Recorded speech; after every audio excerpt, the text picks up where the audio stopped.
From a biological point of view, sleep may be the riskiest activity humans perform every single day. Not driving, not climbing mountains, not jumping from airplanes. Sleep. For almost one-third of your life, your body becomes slower, your muscles relax, and your awareness of the world around you fades. You stop watching the darkness. You stop tracking movement. You become warm, motionless, and almost completely defenseless. To a hungry predator, a sleeping human is not a difficult target. It is an opportunity. That is why the strangest question may not be why ancient humans slept together. The stranger question is why so many people today consider it normal to sleep entirely alone, inside a private room, behind a closed door, with no other human close enough to notice danger. For most of human history, nighttime did not make threats disappear. It made many of them better hunters. Large cats, hyenas, and other predators were often most effective when the light was weak and human eyesight was at its worst. A person awake during the day could run, shout, throw something, climb, or warn the group. A person asleep at night could do almost none of those things, and a person sleeping alone had no backup. No one nearby could hear the first quiet footsteps. No one could notice the sudden silence of nearby animals. No one could wake the sleeper before the danger reached the shelter. A group changed that calculation completely. More people meant more ears, more bodies, and more chances that at least one person would detect something unusual. Even if everyone appeared to be asleep, they were not all equally unconscious at the same moment. Human sleep moves through several stages. Some are deep and difficult to interrupt. Others are lighter, with the brain remaining more responsive to sounds and movement. Now imagine 10 or 20 people falling asleep near one another. They would not all enter the same sleep stage at exactly the same time. One person might still be drifting off. Another might be sleeping lightly. Someone else could be waking briefly before settling down again. Without organizing a formal guard schedule, the group created something similar to a rotating alarm system. At almost any point during the night, someone was more likely to be close to wakefulness. A solitary sleeper had only one sleep cycle protecting them.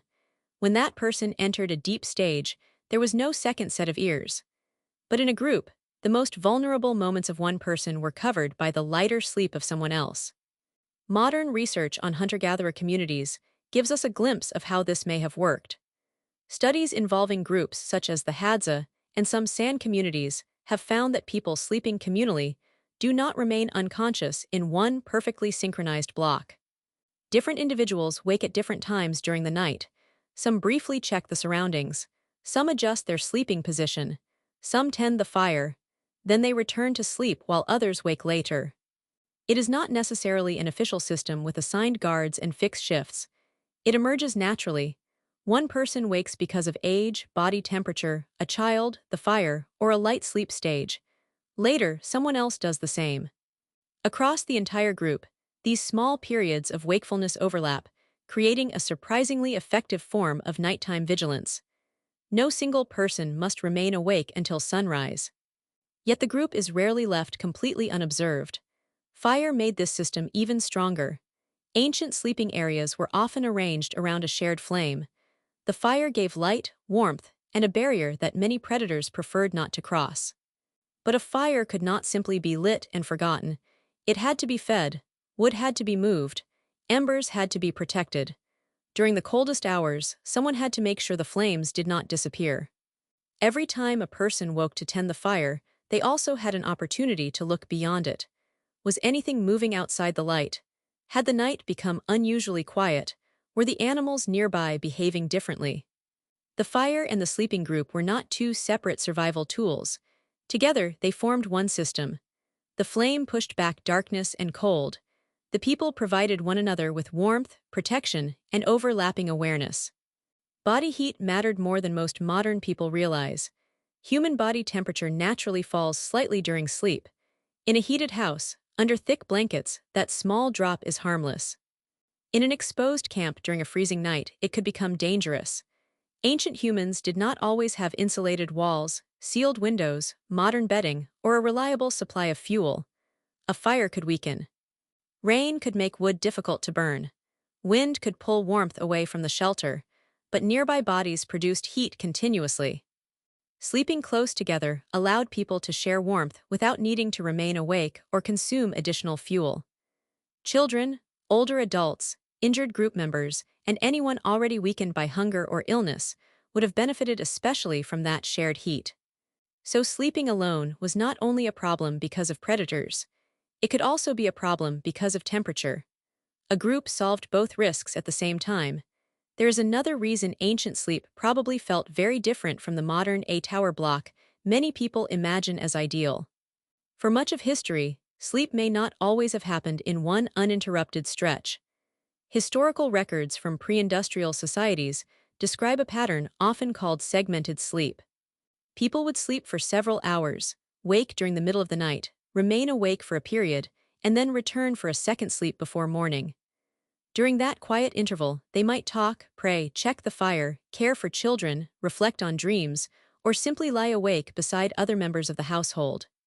Inside a shared sleeping space, this middle period was not necessarily lonely or alarming. Someone else might already be awake. A few whispered words could be exchanged. The fire could be checked. The group could confirm that everything remained safe. In a private modern bedroom, waking at 2 in the morning may feel like a failure. In a communal sleeping environment, it may once have been an ordinary part of the night. Research into contemporary pre-industrial populations has also challenged a popular assumption. Ancient people did not necessarily sleep far longer than modern humans.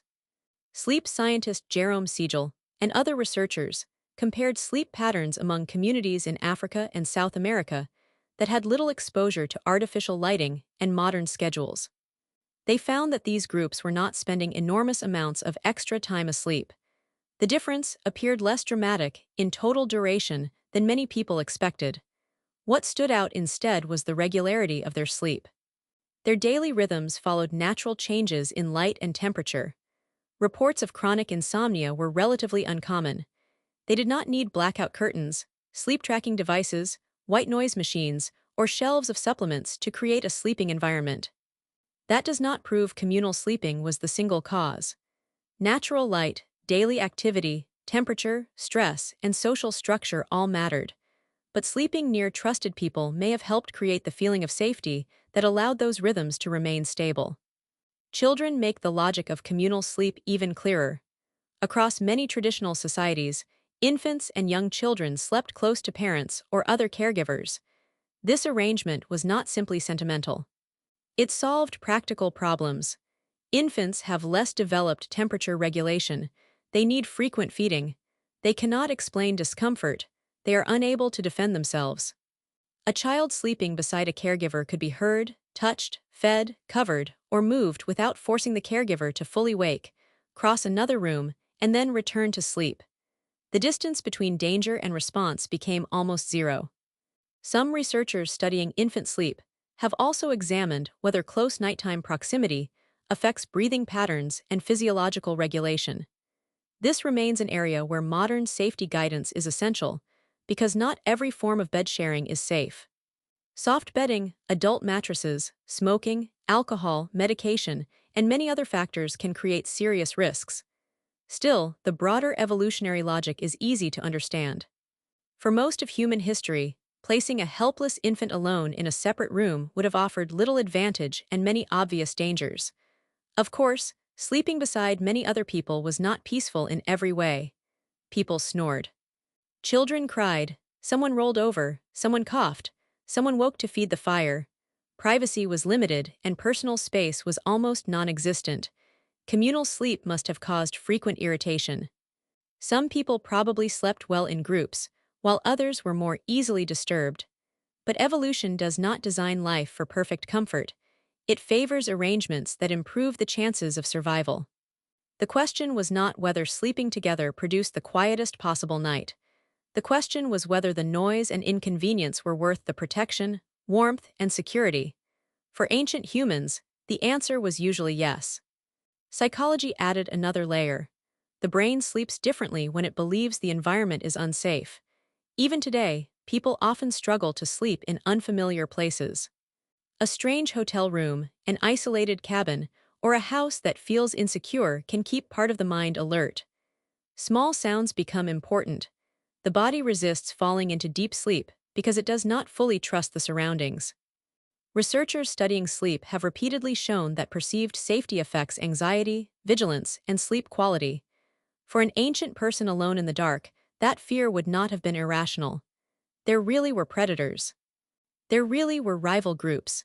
There really were fires that could fail, storms that could arrive, and injuries that could become fatal without help. A solitary sleeper needed to remain partly alert because no one else would respond. But inside a trusted group, the brain could loosen its grip. Others were nearby. Someone might wake first. Someone could raise an alarm. Someone could protect a child or help an injured person. Communal sleep provided physical protection, but it also reduced the psychological burden of being the only person responsible for detecting danger. That sense of shared safety may have allowed deeper, more restorative sleep, even in environments that were objectively harsher than modern bedrooms. The habit was probably older than humanity itself. Many primates sleep in groups. Monkeys and apes often select elevated, defensible locations and gather near one another rather than spreading out alone. They face many of the same problems humans faced: poor visibility at night, dangerous predators, and reduced mobility while sleeping. When similar behavior appears across several related species, it suggests a strategy with deep evolutionary roots. Communal sleep was probably not invented by one human culture and then copied by others. It may have been inherited from ancestors who were already using closeness as protection long before modern humans existed. Over time, humans added fire, shelters, tools, language, and more complex social organization. But the basic principle remained the same. Vulnerability was safer when shared. Sleeping close also strengthened relationships. Think about what sleep requires. You must close your eyes beside another person. You must trust that they will not harm you. You must trust that they will react if danger appears. You must allow them to see you unconscious, weak, and unable to protect yourself. Doing that once shows temporary confidence. Doing it night after night for years becomes a powerful social signal. Shared sleeping spaces created thousands of hours of physical closeness across a lifetime. Parents slept near children. Siblings slept near one another. Friends, partners, elders, and other group members rested within the same protected circle. This repeated proximity likely reinforced trust and belonging in ways that daytime activity alone could not. The sleeping group was not merely a collection of bodies. It was a statement. These are the people I trust while I am defenseless. These are the people who will wake me when danger comes. This is where I belong. Modern private bedrooms are extremely recent when compared with the full timeline of our species. For most of human existence, homes were smaller, sleeping areas were shared, and complete nighttime privacy was rare. A separate room for each adult, and sometimes for each child, required large houses, reliable heating, safe neighborhoods, strong doors, artificial lighting, and enough wealth to create unused space between people. Modern buildings also replaced many functions once provided by the group. Walls keep predators out. Locks reduce the risk of intrusion. Smoke detectors remain alert while everyone sleeps. Heating systems prevent dangerous drops in temperature. Phones allow people to call for help. Security cameras watch the darkness. Electric lights make nighttime less mysterious. With these protections in place, humans can finally sleep alone without facing most of the dangers that made solitary sleep such a poor choice in the past. Culture then turned that possibility into a preference. Privacy became associated with comfort, adulthood, independence, and status. Children were given their own bedrooms. Couples shared a room, but single adults were often expected to sleep alone. A closed door became a symbol of peace rather than vulnerability. From a modern perspective, communal sleep can feel crowded or primitive. From an evolutionary perspective, the private bedroom may be the unusual arrangement. This raises an interesting possibility. Could some modern sleep problems be connected, at least in part, to sleeping alone? The answer is not settled. Insomnia has many causes. Artificial light delays the body clock. Phones keep the brain stimulated. Work schedules change constantly. Stress, caffeine, anxiety, noise, inactivity, and medical conditions all interfere with sleep. It would be far too simple to blame private bedrooms. But it is still worth asking, whether removing the quiet presence of trusted people also removed a source of security the human nervous system had relied on for an extremely long time. Some people sleep better beside a partner, family member, or even a familiar pet. Others sleep worse because of movement and noise. Human responses vary, yet the broader pattern suggests that the brain does not evaluate sleep only through comfort. It also evaluates safety. And for most of our evolutionary history, safety meant other people were close. The deepest stage of vulnerability may occur during REM sleep. REM is strongly associated with vivid dreaming. During this stage, the brain temporarily suppresses most voluntary muscle movement. This state, called atonia, helps prevent a sleeper from physically acting out a dream. But it also means the body becomes almost incapable of responding. For those minutes, a person may be dreaming intensely while their muscles remain largely immobilized. If danger arrived at that exact moment, reaction would be slow. Again, a group offered insurance. While one person entered REM, someone else might be sleeping lightly, waking briefly, or moving near the fire. Sleep paralysis reveals how disturbing this loss of control can feel. It occurs when awareness returns before the temporary muscle paralysis has fully ended. A person may open their eyes, sense the room, and still be unable to move. Across many cultures, people have described frightening presences, attackers, spirits, or creatures during these episodes. Researchers have proposed several explanations for those experiences. Some have also wondered whether the terror reflects an ancient sensitivity to being conscious, yet physically helpless. That connection remains speculative, but the emotional reaction makes sense. Few states are more frightening than detecting danger while being unable to move. For a species that spent countless nights near real predators, the fear of immobility would have had genuine survival value. Communal sleeping was probably flexible rather than identical everywhere. Ancient humans did not all live under the same conditions. A group resting deep inside a cave with one narrow entrance faced different risks from a group sleeping on open ground. A region with fewer large predators did not require the same level of vigilance as a landscape filled with dangerous cats and hyenas. Weather, terrain, group size, available fuel, and shelter design would all have influenced how closely people slept and how carefully the night was watched. In a secure place, people may have spread out more. In exposed territory, they likely clustered tightly around the fire. This variation is important because it shows that communal sleep was not necessarily a mindless instinct. It was a practical response that could become stronger or weaker depending on local danger. Human hearing also remained part of the defense system. Sleep does not switch the ears off. The sleeping brain continues to receive sound and can respond differently depending on what the sound means. A parent may sleep through traffic, wind, or repetitive background noise, yet wake immediately when their own child makes a small, unusual sound. The volume is not always what matters. Meaning matters. Inside a communal camp, people would have become familiar with ordinary nighttime sounds: breathing, shifting bodies, crackling wood, quiet conversation, and children moving in their sleep. Because those sounds were expected, the brain could learn to ignore them. But an unfamiliar rustle outside the shelter, a warning call from an animal, or a sudden change in the sound of the group might trigger immediate attention. This selective hearing gave communal sleep another advantage. The group could create noise without becoming completely blind to danger. The brain learned the difference between the sounds of safety and the sounds that did not belong. Archaeology may even offer indirect clues about how deeply humans associated closeness with safety and belonging. At several ancient burial sites, multiple individuals were placed near one another. Some bodies were arranged in clustered positions that can resemble people resting together. Burial customs are complex, and they should not be treated as direct photographs of ordinary sleeping arrangements. They involve ritual, belief, status, grief, and symbolism. Even so, repeated patterns of physical closeness in death suggest that proximity carried emotional meaning. To be placed beside others may have represented family, identity, protection, or continued membership in the group.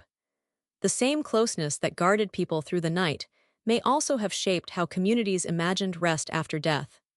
Modern survival practice reaches a remarkably similar conclusion. When soldiers, explorers, or survival teams operate in dangerous environments, they rarely recommend that every person sleep alone with no watch system.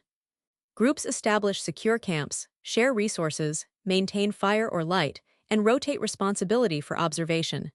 The technology has changed. The logic has not. One person sleeps while another remains alert. Later, they exchange roles. The group protects the vulnerability of each individual. Modern people arrived at this system through tactical planning, but ancient groups could create a softer version of it through shared sleep cycles, brief awakenings, and communal fire care. When two very different worlds produce the same solution, that is usually a sign that the solution addresses a real problem. So why did ancient humans avoid sleeping alone? Because sleep removed nearly every advantage a human normally had. It reduced awareness. It slowed reaction. It relaxed the muscles. It made the darkness harder to monitor. It left children and injured people especially vulnerable.